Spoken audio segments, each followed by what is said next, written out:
ఒకప్పుడు 1990స్లో .com bubble అని చెప్పి వచ్చిందనమాట. అంటే ఇంటర్నెట్ కంపెనీస్ ఎక్కువ బాగా ఫేర్ చేస్తాయి.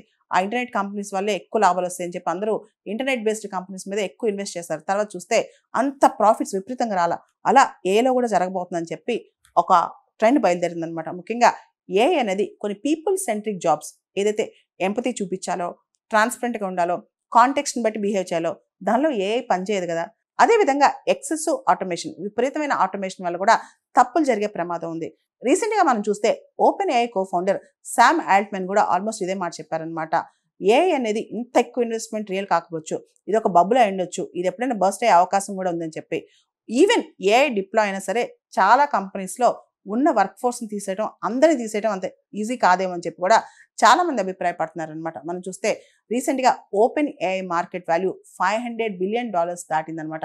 దాంతో ఒకటేసారి పెద్ద చర్చ వచ్చింది. అసలు నిజంగా అంత మార్కెట్ వాల్యూ ఉందో ఓపెన్ ఏఐకి. ఎన్విడియా చూసినా, ఓపెన్ ఏఐ చూసినా చాలా పెద్ద పెద్ద టెక్ జైంట్ కంపెనీస్ అని మార్కెట్ వాల్యూస్ విపరీతంగా పెరిగిపోతున్నాయి. అసలు ప్రపంచంలో రిచెస్ట్ కంపెనీస్ అన్ని కూడా టెక్నాలజీ కంపెనీస్ అవుతున్నాయి. ఇవన్నీ కనుక మనం చూస్తే ఇది ఒక AI myth, AI bubble create అవుతుందా, ఇది బర్స్ట్ కాబోతుందా, ఇంత ఇన్వెస్ట్మెంట్స్ అంటే ఓవర్ హైప్ వచ్చేస్తుందని కూడా ఒక చర్చ జరుగుతుంది.